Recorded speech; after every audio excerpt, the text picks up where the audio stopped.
Hello, students. A very good morning to all of you. I hope you are fit and fine at your home and learning from there only. So, students, we are again back with another video from class 7th, chapter number 10 Respiration in Organism. ठीक है, before starting this video हम एक बार recall करेंगे कि हमने previous video में क्या क्या पढ़ा था.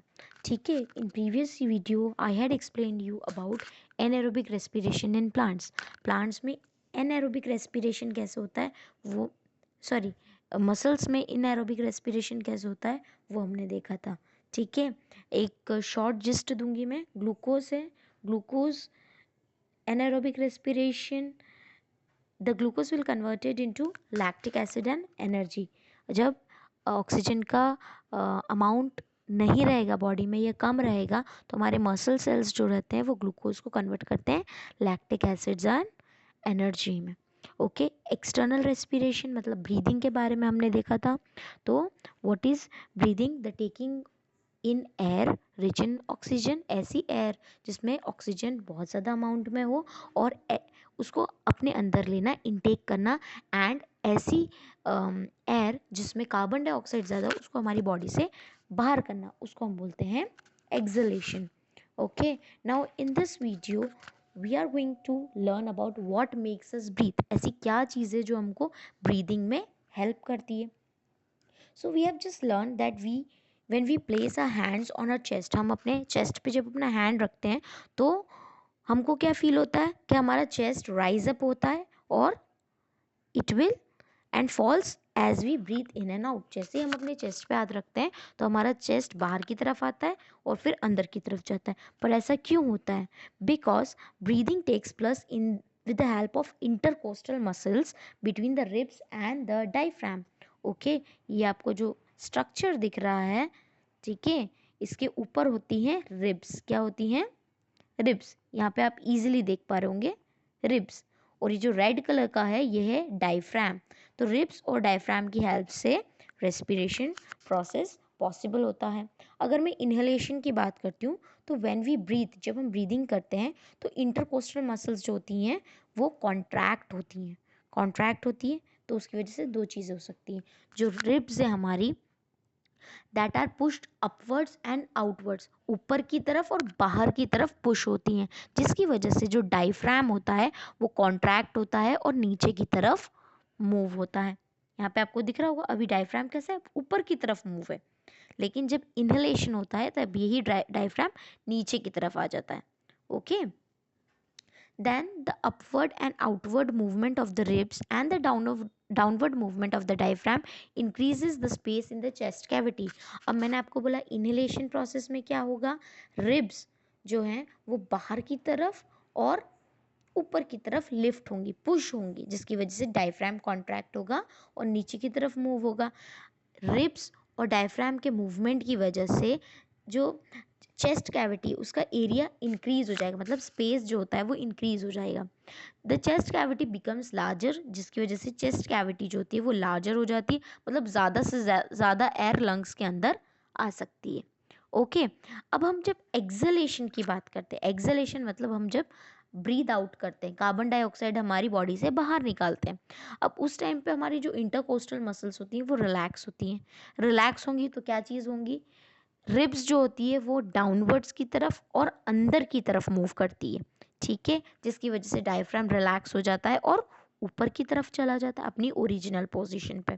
ठीक है, अब रिब्स अगर डाउनवर्ड्स और इनवर्ड्स अंदर की तरफ मूव करेंगी तो उसकी वजह से चेस्ट कैविटी जो होता है उसका जो एरिया रहता है, स्पेस जो होता है वो क्या हो जाता है, कम होने लगता है, जिसकी वजह से क्या होता है, चेस्ट कैविटी बिकम्स स्मॉलर और जितनी भी एयर उसके अंदर होती है लंग्स के अंदर वो बाहर चली जाती है. ठीक है, the lungs get emptied and contract, जो लंग्स रहती हैं वो खाली हो जाती है और बाहर की तरफ जितनी भी एयर है वो एक्सेल आउट हो जाती है. Okay, now before starting the next topic, we will discuss what we breathe out. हम क्या breathe out करते हैं. अभी मैंने आपको बता दिया that कार्बन डाइऑक्साइड हम अब breathe out करते हैं क्योंकि हम ऑक्सीजन अंदर लेते हैं और कार्बन डाइऑक्साइड breathe out करते हैं. बट किसके थ्रू, कैसे हम लोग आइडेंटिफाई कर पाएंगे कि हम क्या breathe out कर रहे हैं? तो इसके लिए एक एक्टिविटी है. अब एक्टिविटी में क्या है, कि you have to take a clean glass और प्लास्टिक बॉटल। एक क्लीन ग्लास या प्लास्टिक बॉटल हमें लेनी है, उसमें एक होल करना है, मीन्स लिड में एक होल करना है और उसको बॉटल के ऊपर फिक्स कर देना है। अब हमें उसके अंदर लाइम वाटर डालना है, ठीक है।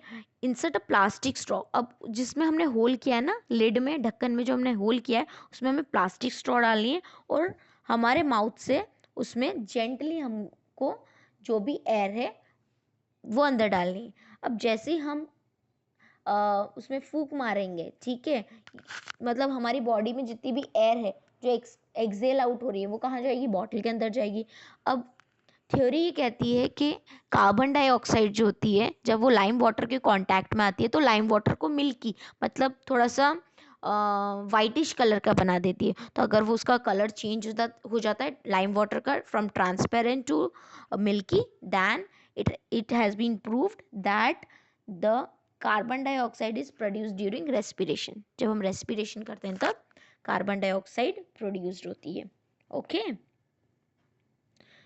Now why do we sneeze, अगर हम स्नीजिंग की बात करते हैं, छींकते हैं, ठीक है, छींकने को स्नीजिंग बोला जाता है।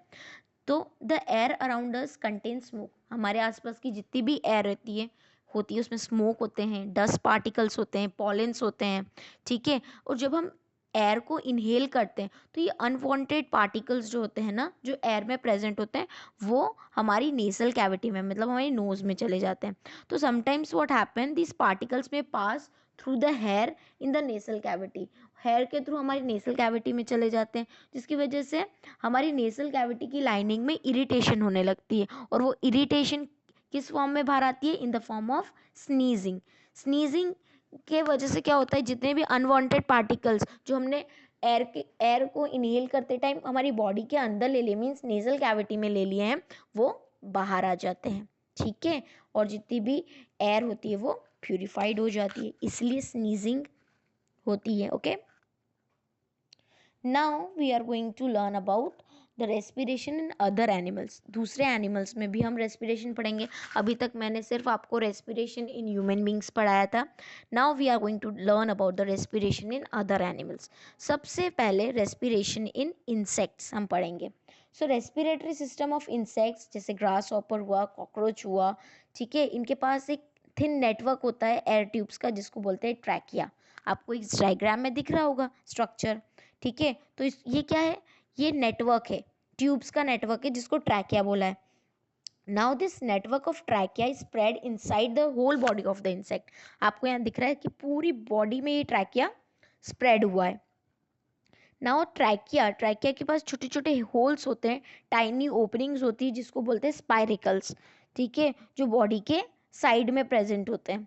ओके, ऑक्सीजन रिच है, मतलब एयर में अगर ऑक्सीजन ज़्यादा है तो वो बॉडी के अंदर किसके थ्रू एंटर करेगी, स्पायरिकल्स के थ्रू एंटर करेगी।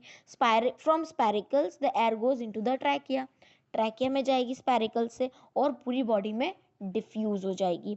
ओके, बॉडी में डिफ्यूज होगी, टिश्यूज में डिफ्यूज होगी, एंड एट द एंड हर एक सेल पर, बॉडी के हर एक सेल पर जितना भी ऑक्सीजन है वो पहुंच जाएगा। Here oxygen is used for break down of the food to produce energy and carbon dioxide. इसको मैंने आपको पहले भी बताया था कि ऑक्सीजन क्यों यूज हो रहा है, ताकि जो फूड है उसको ब्रेक डाउन करे और वहां से एनर्जी मिल जाए, एंड कार्बन डाइऑक्साइड वो excrete आउट कर दे। This carbon dioxide from the cell goes into the tracheal tubes and moves out of the body through spiracles, ठीक है। अब यहाँ आपको छोटी छोटी ओपनिंग दिख रही है, यहाँ पे आपको ये छोटे छोटे होल्स दिख रहे हैं, ये स्पाइरिकल्स हैं, ठीक है। एयर जो होती है स्पाइरिकल्स के थ्रू ट्रैकिया में आएगी और ट्रैकिया से पूरी बॉडी में स्प्रेड हो जाएगी। अब बॉडी का जो कार्बन डाइऑक्साइड है वो ट्रैकिया में आएगा, ट्रैकिया के थ्रू स्पाइरिकल्स में आएगा और स्पाइरिकल से बाहर निकल जाएगा बॉडी के। Okay, the next is respiration in earthworm और breathing in earthworms. So earthworms जो होती हैं they breathe through their skin, उनकी जो मॉइस्ट स्किन होती है उसके थ्रू ब्रीदिंग करते हैं। ओके, फ्रॉग्स की बात करें तो frogs live both on land and water. Frogs जो होते हैं वो लैंड पे भी रह सकते हैं एंड वाटर में भी रह सकते हैं। तो फ्रॉग्स के पास लंग्स प्रेजेंट होती हैं, जैसे ह्यूमन बींग्स के पास लंग्स प्रेजेंट होती हैं, वैसे ही फ्रॉक्स के पास भी लंग्स प्रेजेंट होती है ताकि वो लैंड पर ब्रीथ कर सके, एज वेल एज उनके पास मॉइस्ट स्किन भी होती है जो उनको वाटर में ब्रीथ करने में हेल्प करती है। नाउ रेस्पिरेशन इन फिश और ब्रीदिंग अंडर वाटर। फिश के पास एक स्पेशल ऑर्गन होता है स्टूडेंट्स जिसको हम बोलते हैं गिल्स, ठीक है, जो बॉडी के दोनों साइड पे हेड की तरफ प्रेजेंट होता है। Fish breathes by taking in water through its mouth and sending it over to the gills. Fish क्या करती है, माउथ के थ्रू क्या लेती है, ब्रीथ करती है and it will take breathing by taking water through its mouth के थ्रू वाटर को अंदर लेती है and send it to the gills. Gills क्या करते हैं, gills are well supplied with blood vessels. Gills में बहुत सारी ब्लड वेसल्स प्रेजेंट होती हैं। अब ये ब्लड वेसल्स क्या करती हैं, ये जितना भी डिजॉल्व्ड ऑक्सीजन है वाटर में प्रेजेंट होता है जो, वो हर एक बॉडी पार्ट को पहुंचाती हैं और कार्बन डाइऑक्साइड वापस पूरी बॉडी से लेती हैं and it will expelled into the water surrounding, और वहीं से एक्सपेल्ड आउट कर देती हैं। Now respiration in plants. Plants में रेस्पिरेशन कैसे होता है? So plants get energy by the process of photosynthesis, ठीक है, sorry, plants make food by the process of photosynthesis, लेकिन प्लांट्स को एनर्जी कैसे मिलेगी?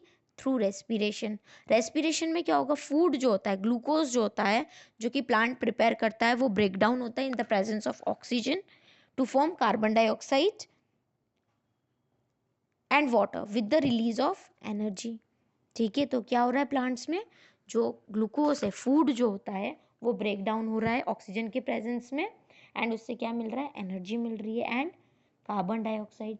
Now plants take in oxygen from air and give out carbon dioxide during respiration. Respiration के time पे उल्टा होता है, प्लांट्स क्या करते हैं, ऑक्सीजन लेते हैं और कार्बन डाइऑक्साइड रिलीज करते हैं।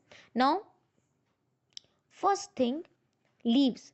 हमने चैप्टर नंबर 1 में पढ़ा है, लीव्स जो होती हैं प्लांट्स के, उसमें छोटे छोटे टाइनी टाइनी पोर्स होते हैं जिसको हम स्टोमेटा कहते हैं। स्टोमेटा क्या हेल्प करता है, exchange of oxygen and carbon dioxide, ठीक है, बाहर से ऑक्सीजन लेता है, कार्बन डाइऑक्साइड देता है, ओके, या कार्बन डाइऑक्साइड देता है, ऑक्सीजन लेता है, ठीक है। Respiration in plants occurs through stomata. अब रेस्पिरेशन किसके थ्रू होगा, स्टोमेटा के थ्रू होता है, ओके। रूट्स की अगर हम बात करते हैं, like all other living cells of the plants, root cells, जो रूट सेल्स होते हैं उनको भी ऑक्सीजन की नीड होती है ताकि वो एनर्जी जनरेट कर सकें। तो roots of the plants have a very large number of tiny hairs. आपने कभी रूट्स में देखा होगा छोटे छोटे हेयर्स प्रेजेंट होते हैं, ठीक है, जिसको हम बोलते हैं रूट हेयर्स। रूट हेयर्स क्या करते हैं बेटा, the air present in between the particles of soil, जितने भी सॉइल में एयर प्रेजेंट होती है उसको जो रूट हेयर्स हैं वो अंदर लेना स्टार्ट कर देते हैं। तो root hair are in contact with air present in the soil particles, oxygen diffuses into root hair and reaches all the cells of the roots. जितना भी सॉइल में ऑक्सीजन प्रेजेंट होता है वो रूट अपने आप में डिफ्यूज करते हैं, रूट हेयर्स डिफ्यूज करते हैं और जो रूट्स के जितने भी सेल्स हैं उनमें पहुंचा देते हैं, okay. Where it is utilized in respiration, carbon dioxide during produced during respiration goes out through the root hair by the process of diffusion. जैसे ही अंदर आ रहा है रूट हेयर के थ्रू ऑक्सीजन, वैसे डिफ्यूजन के थ्रू कार्बन डाइऑक्साइड बाहर चला जाएगा। अगर हम वुडी स्टेम्स की बात करते हैं तो stems of herbs have stomata for exchange of oxygen and carbon dioxide, okay. The hard woody stems of big plants, जो बड़े बड़े प्लांट्स होते हैं उनके जो वुडी स्टेम्स होते हैं वो बहुत हार्ड होते हैं, उनके पास लेंटिकल्स प्रेजेंट होते हैं।